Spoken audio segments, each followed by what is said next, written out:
kind of see it as the young person is kind of like a tree, and the fruit is growing. And actually what camp is like an intense shaking of that tree. Okay. So actually the fruit is there, it's kind of waiting to fall. Yeah. The intensity of the week and the kind of all the teaching and all the time spent on thinking makes the fruit drop. Hello and welcome to Independence, the FIEC podcast. Thanks for joining us today. My name is Adrian Reynolds. I'm the Head of National Ministries for the FIEC. And today I'm here with Sally Jackman. Hello, Sally. Hello. Thanks for coming from Nottingham. Yeah. So not a huge distance, but you've braved the roads and the cold to come and join us. Thanks so much. And we're here to talk about summer camps. For kids, for young people, for kids and young people. Yep. Now, you've got a connection with summer camps. Just tell us what that is. Yeah, so I actually work for a summer camp called Contagious. I'm a communications and marketing executive for them. Well, that sounds very grand. Yeah, it's not as grand as it sounds. Does that mean when I get an email from Contagious, yeah, I basically just send emails.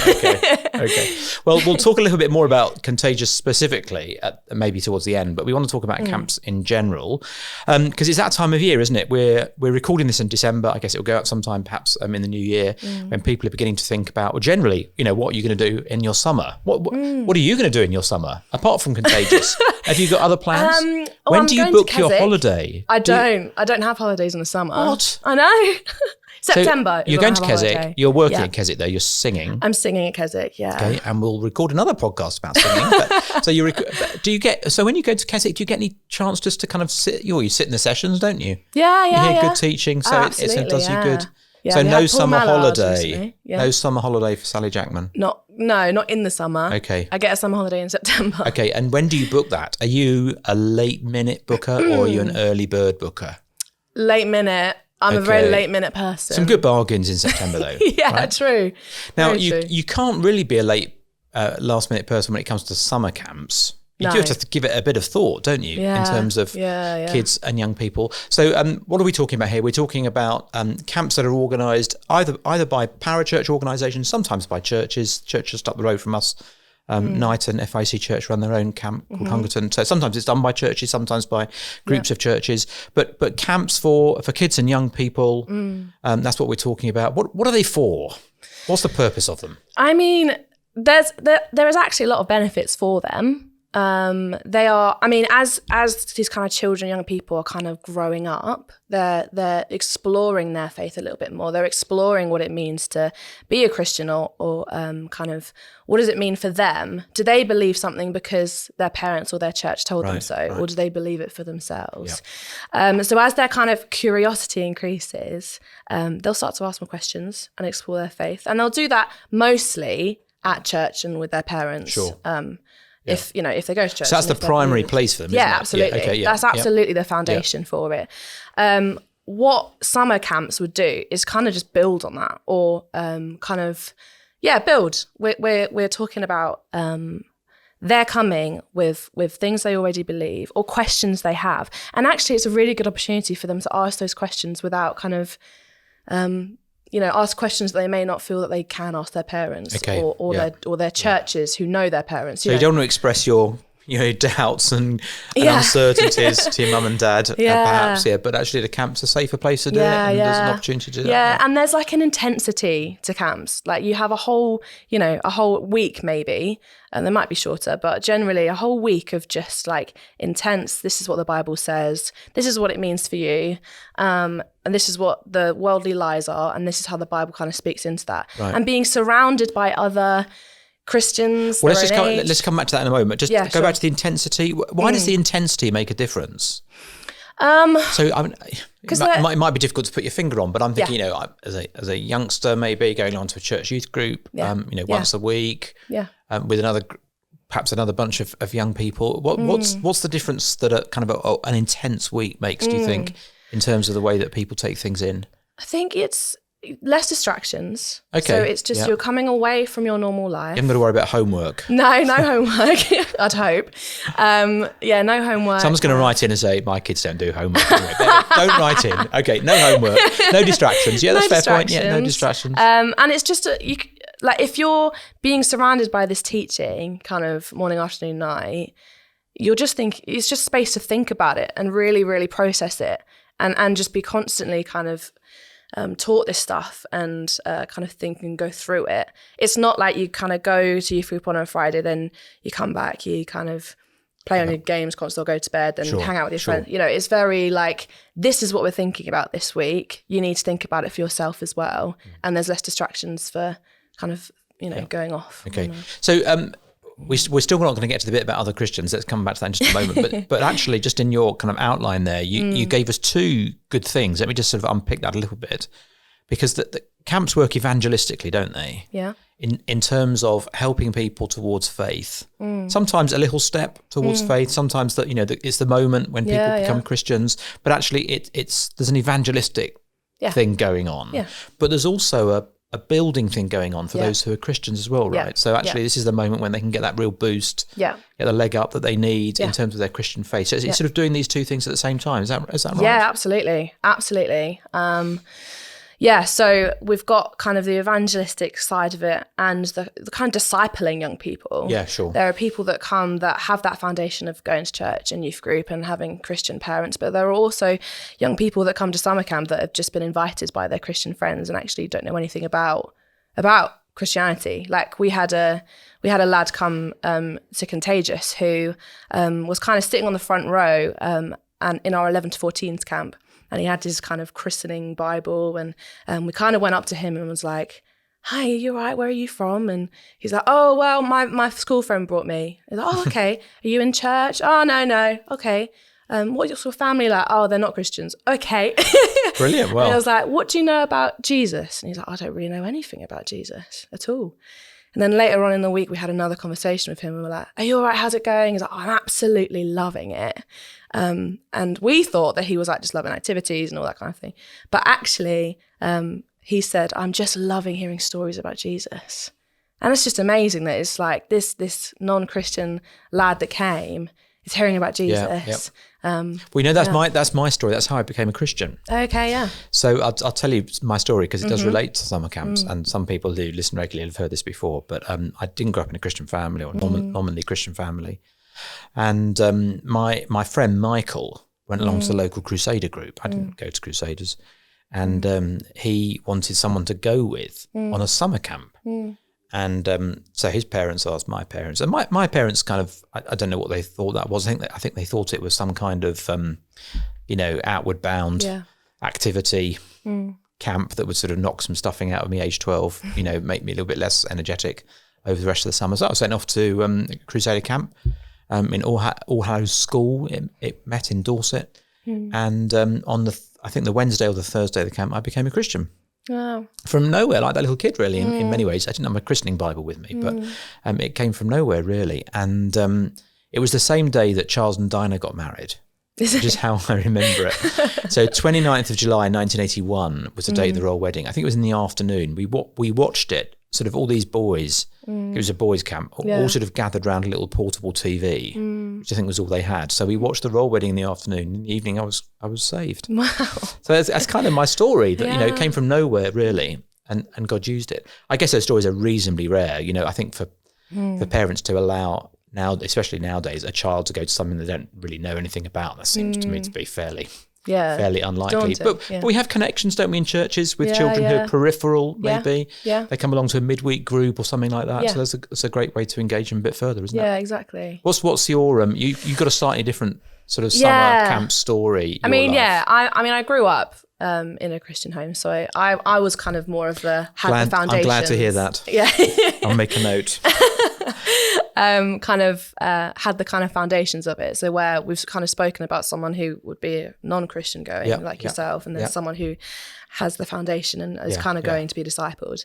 That was my experience of Contagious. So I'd go and it would always make me kind of just go forward in my faith and build on my faith. But I'd always just feel like my life was completely transformed. Every year, honestly. Yeah. The teaching you get at camp. That was the intensity, was it? It's just, I think it's one of those, you're just surrounded by Christians. We can go back to that, and it's kind of a bit of a taste of heaven. And you're learning all this amazing stuff about God and partnering with others, and then you go away just feeling really like, I don't know, refreshed, revitalized. And It's just a chance to really refresh your faith, I guess. But to be honest, I actually became a Christian at Word Alive, right? In the youth tent. Yep, you're making me feel very old, because I remember before Contagious existed, before Word Alive existed. But I'm very happy, Sally. I'm very happy. Yeah. So no, like going away and just thinking about the gospel, what that means for you, is beautiful. Yeah. It's really and actually the kids tracks at things like Keswick or Word Alive work in the same way, don't they? Yeah, actually. they do. Really important for formation, for evangelizing and formation of young people. Yeah, definitely. And I think I know my church background is slightly different from yours. I've generally been in smaller churches or churches with much smaller youth groups as my kids have been growing up. Yeah. They've often been, I've got 3 daughters, they've often been the only person their age or in their school year, and sometimes the only person within 2 years in the church. And that's quite a lonely place to be, especially if you're professing faith. Yeah. I think it's hard to be a Christian at school. It's hard to be a Christian if you're a young person today. I think it's always been odd. I people thought I was odd when I was a Christian at school, but I think it's true. It's true. They used to call me Christian AIDS. Oh no, it wasn't very attractive, was it? This is the 80s. Anyway, I've lost my train of thought now. Yes, I think it's hard to be a Christian, to be a young person in any context. And actually, if you're growing up in a church where, let's say you're a 16-year-old girl and the only other Christian in the church is a 14-year-old boy, that's not that uncommon. Yeah, no. And actually, there's a real loneliness about that. And whether it's a Word Alive track or a Keswick track or summer camps, they serve a real purpose, don't they? And actually, telling kids, you're not alone. Yeah. And there are other people like you who think the same way that you do and believe the same things you do and exploring the same things you do. There's a real strength in that, isn't there? Yeah. I mean, I've made lifelong friends at camps. Like, you really grow deep relationships with people. And it's that intensity again, because you're not kind of seeing someone then waiting another week to see them. You're with them all the time. Sure. Yeah. And you're growing in that relationship, friendship, and you're learning together. You know, you're getting this teaching together. You discover whether they snore or not. Yeah. Yeah, exactly. And, there's people carry on that community. It's not like they come to camp, make loads of Christian friends their own age, and then, just pause that until the next camp. Right. That, they often keep that friendship going and kind of join a WhatsApp group together or visit each other. So we had a young lass who went to Contagious, one of the Contagiouses. Is that a plural, Contagiouses? Yeah. Contagii. Anyway, we had a young lass at church who went to one of the Contagious camps for the first time last summer. And then within about 6 weeks, she was offered a reunion somewhere weekend with other people, really enjoying seeing other Christians. And there's a real sort of building of Christian really friendship is. there. And friendship's so important, isn't it, in discipleship? Yeah. Oh, yeah, 100%. But actually helping children find peers who also believe is really important. Important. Yeah, very much. I mean, that's why church is important as well, isn't it? Indeed, for all of us. It's we're in a church family, we're in this kind of ship together, and we're going to build each other up, spur each other on until we get home. It is that kind of, actually, how do we create that kind of thing for young people where they can have that community with their brothers and sisters in Christ, their own age, as well as other ages, because it's important to do that. But now, Sally, it's important to see, isn't it, how this fits with normal church life. I mean, I don't know, there must be some statistics somewhere. I've never seen them, but I'm sure there are, that actually a lot of church children are converted on camps in the summer. And I always feel sorry for, for the Sunday school teacher who slaves away week in, week out, teaching the kids.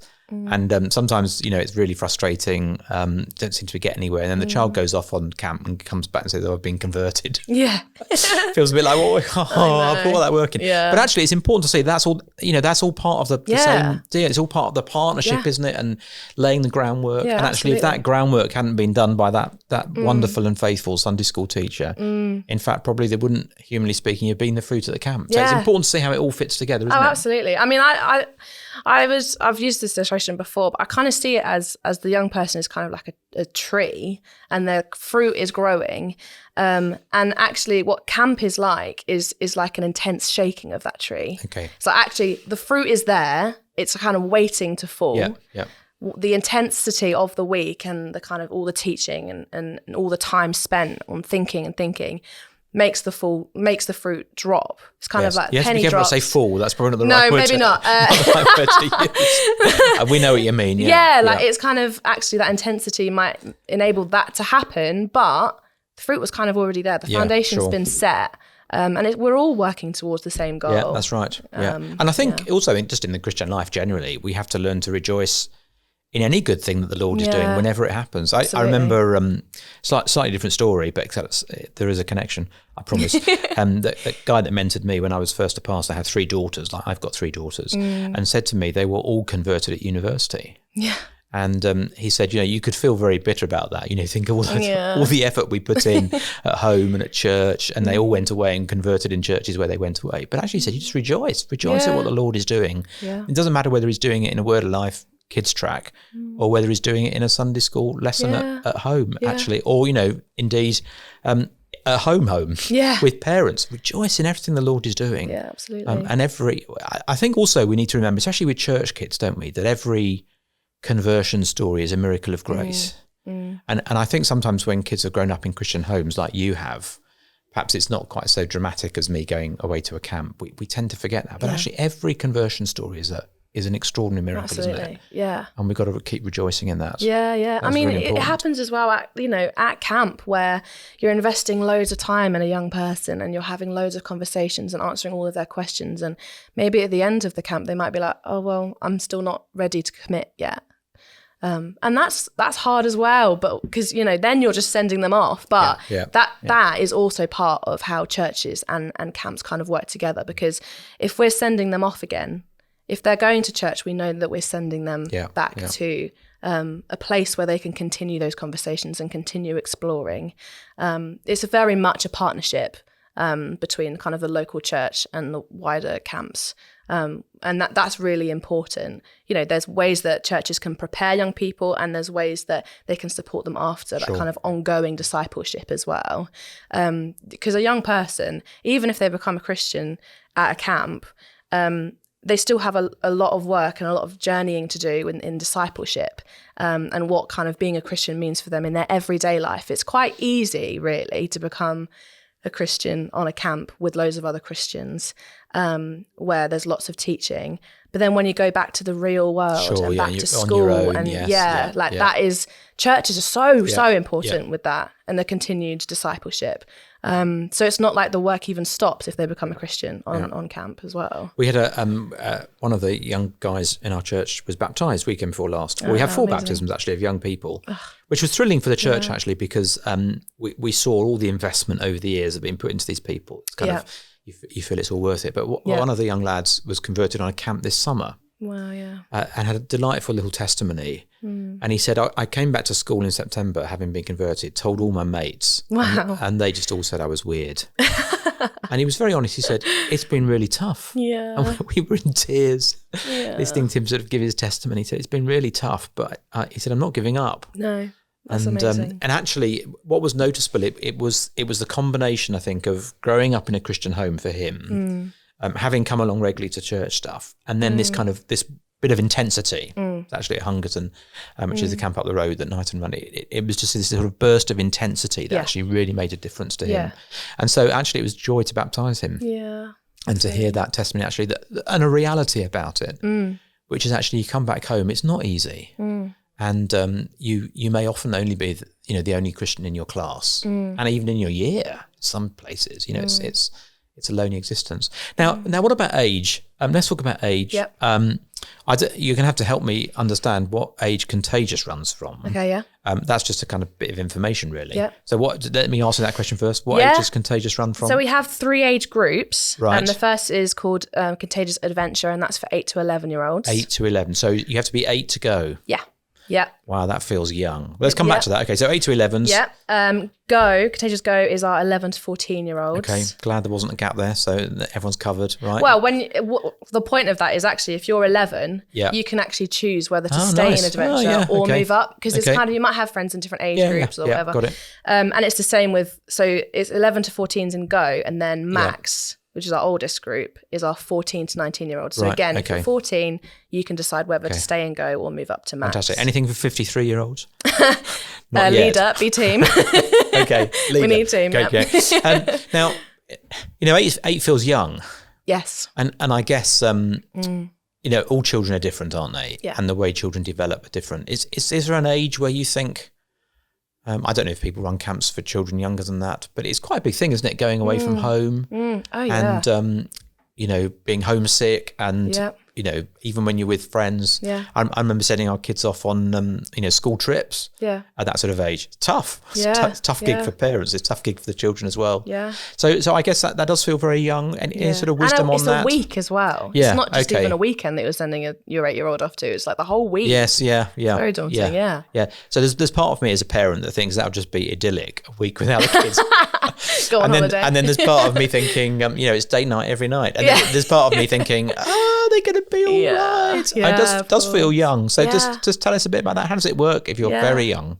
I mean, it is daunting. I think maybe actually parents might feel more nervous about it than the actual kids are. Okay. I mean, every child is different, aren't they? Yeah, absolutely, absolutely. Yeah. But we want to support that kind of process, and they're very supported on the camp at Adventure. But actually, running up to that, last year we did a Zoom meeting with parents and children, with all of them, before they so even me went. as a parent, it's not like me, not that I've ever done this, so I'm kind of imagining what it might be like, but it's not like me sending my child off to boarding school aged 8 and say, there you go, off you go, go and stand on your own 2 feet. Yeah, it's a bit more supportive than that. Oh, absolutely. And by the way, don't write in again, I'm sure boarding school isn't like that, but that's kind of in my imagination, that's how it appears. No, they come along, they're put in a little small group, which they'll kind of be doing like basically everything with.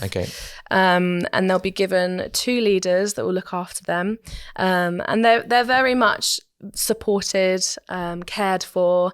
I mean, last year not one child from Adventure was sent home because they weren't coping or they were homesick. There were moments where they were homesick, so we helped them. Well, I get homesick. I'm not surprised by that. I get homesick. Yeah. Oh, so do I. Yeah. I like my own bed. Yeah.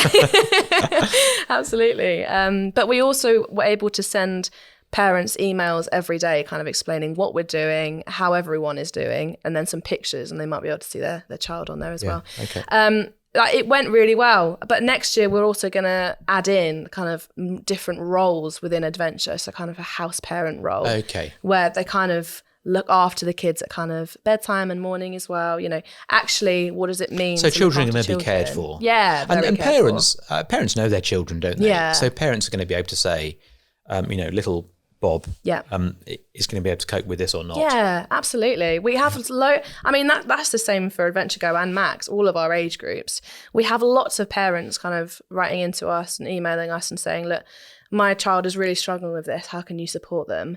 And we're able to partner with them actually, kind of say, well, how do you think we should support them, and what does that look like? And then like I said, and it's not just Adventure, across the board, Adventure Go and Max, we had over 1,000 people come to Contagious last year, and not one was sent home because they couldn't cope, because of anxiety or homesickness or any of that kind of thing, which was amazing. But that was with the work of actually partnering with parents and seeing how we can best support their and that's child as the way to think about it as church. I guess mostly church leaders are going to be listening to this podcast. Yeah, that's the way to think about it as a church leader, isn't it? I'm a church leader, so actually I'm thinking, how do I serve families in the church?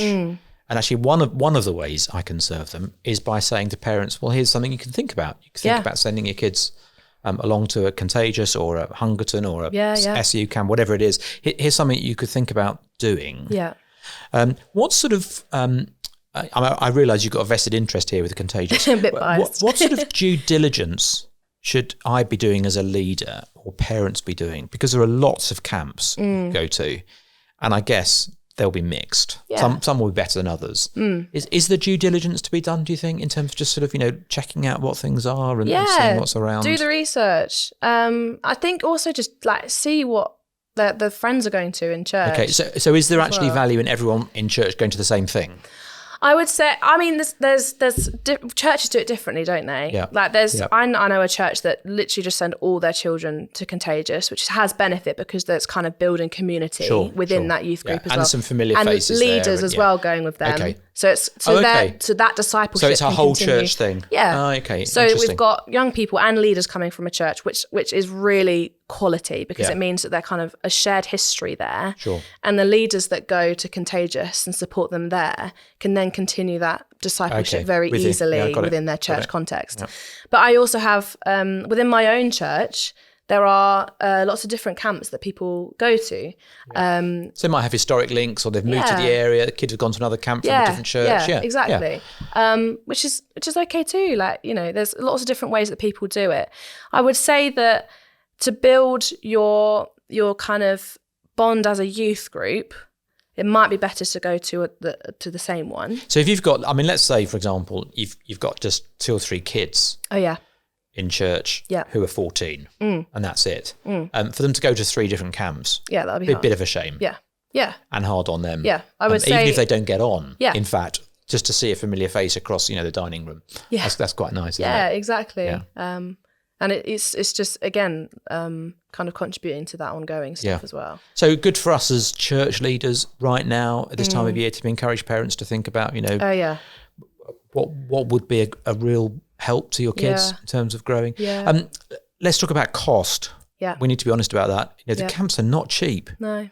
And it's a difficult time. It's a difficult time for people anyway, isn't it? Yeah, it really is. So as a church leader, I ought to be thinking about that as well, shouldn't I? Oh, absolutely. Yeah, this isn't something that just parents are doing. It's not. It's not just an extra holiday for the kids, is it?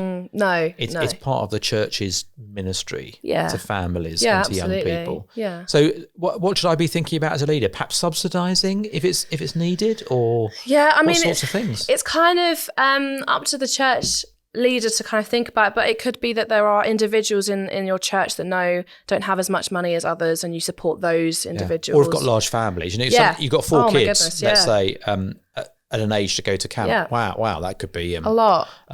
Yeah, absolutely. Kind of quadruple digits. Yeah. A lot of money. But look into how you can support the individuals. I think you kind of have to take every case as an individual case. But why wouldn't you support that as a church leader? I know. Why wouldn't you support evangelizing and building Christians? Yeah. I mean, I recently heard someone say, which is just great. They said everyone has to be involved in a children or youth camp. Yeah.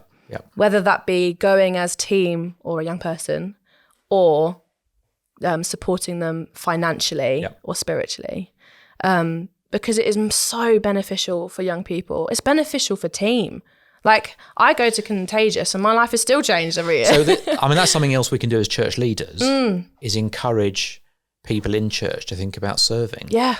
Oh, absolutely. Yeah. And some employers might be very open to that. Interestingly, this is some time ago now, but I worked for an employer before I was a pastor who gave people time off to go and do things like this, even if it was Christian work. So it is interesting that sometimes, especially in summer when things are much quieter, even secular employers can actually be open to saying, we're happy to support, or we'll give you 2.5 days off. You take 2.5 days holiday or whatever to go and serve on a camp. Yeah. So actually, as leaders in churches, we should be encouraging people in church to think about serving, shouldn't we? Yeah, absolutely. And being on team is so beneficial. And if the kind of person that is wanting to come as a leader is on a kind of youth or children's team, it's actually massively beneficial for their training in how to handle the Bible and how to teach young people. Yeah. I learned most. I do youth work at my church. I learned most about what it means to teach the Bible, what it means to partner with young people from being on team at Contagious, right. And seeing actually kind of more mature, wiser Christians, how they do it, and learning from them, and then, doing it myself and learning from that way. So it's really good actually just in the training and discipleship of your leaders as well as your, as your young people. And actually, if you're a leader and you are teaching in a small group, And it can feel a bit demoralising and disheartening week after week, just with 3 kids around the table. Actually, to go somewhere for you as a leader where there's a lot more is also heartening, isn't it? Yeah, really heartening. Yeah. Oh my goodness. Last summer, I went to 3 different Contagious camps, which was insane. It is your job. It is your job. It is my job. We're not saying that's pat. No. Absolutely not. Yeah, it is my job. It was knackering, but the kind of, I just felt so like refreshed. See with the Lord at work. Yeah, absolutely. We're almost done. So just one little conversation about Contagious, which we have talked about, obviously, because that's your experience and also your job. And just tell us just a little bit of the history of Contagious, because Contagious kind of is rooted in FIEC churches, isn't it? Yeah. In terms of how it started. Just tell us how it started and perhaps how it's a little bit different from other camps. Yeah. So Contagious started in the year 2000.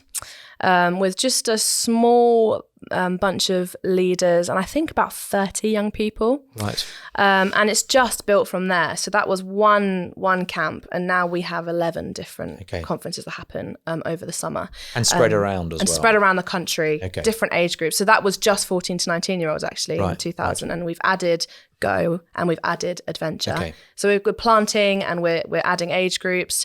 It's just, it's amazing to see the growth of it and the passion that people have for kind of coming back and learning about Jesus. Like, I want to come and I want to grow in my faith and learn about Jesus. And that's kind of the growth that has happened. And we're looking at planting more as well. So we're always kind of growing. Right. And interestingly, actually, sometimes we have pastors from churches send their child to Contagious, but then not necessarily promote it to the other children in their youth group, which is interesting. I wonder why. I'm not going to name names, don't worry. But yeah, like Contagious it's just growing, and I would say it's not actually like too different from other camps. If a camp is teaching the Bible and being intentional about the discipleship of young people, that's great. What Contagious takes really seriously is that discipleship and that kind of, we're going to basically flood you with all of this truth. You know, we have small group time, we have seminars in the morning, we have kind of talks in the evening, we do one-to-ones with the young people. It's a very intentional, even the activities and stuff, we're choosing activities that build relationship with one another and build relationship with the leaders so that they can feel like they can have those conversations. Everything about it is intentional about, we want you to be a disciple of Christ. We want you to come to know Christ maybe for the first time, but also if you're already a Christian, let's talk about how you can live for Jesus. I think, Sally, what I really value about Contagious is that I think that the Christian evangelical world is reasonably broad. Yeah. And the camps that are put on are quite broad. And I think one of the great things about Contagious is it's trustworthy. For an FIEC leader, I think Contagious could be trusted. Oh, yeah. Which is not to say that other groups can't be trusted, but you have to do a lot more digging around and research really to find out what works and what doesn't. And you want to know what your kids are being taught. You want to make sure that they're being taught things that you believe as a church. That's really important. Absolutely. Actually, it's part of contending for the faith. Is to make sure actually that you're not sending your kids to things that are going to be a little bit left field. Yeah. And I think also actually just to say that's the great value of the kids track at Word Alive. Yeah. I think that's a great value of the kids work that gets done at Keswick, that these things are trustworthy and therefore you can, if you like, send your kids along with great confidence. Actually, they're going to be taught the gospel and the gospel as you understand it, not just a version of it. That's we have a group of teaching leaders who are basically church leaders from the FIEC that come together and they put the teaching material together. They spend a lot of time kind of crafting it and putting it together and thinking about it. They've already met about 3 times and really putting together this material for next year. We're doing John, which is very exciting. So you're thinking about it. Church leaders should be thinking about it. We're out of time, I think. I forgot to start my stopwatch until about a few minutes in. So we're well over time. Who'd have thought it? Sally, thanks very much for joining us. This has been Independence. Thanks for being with us. If you like us, do rate us on your podcast provider. That helps apparently. And we look forward to connecting with you soon.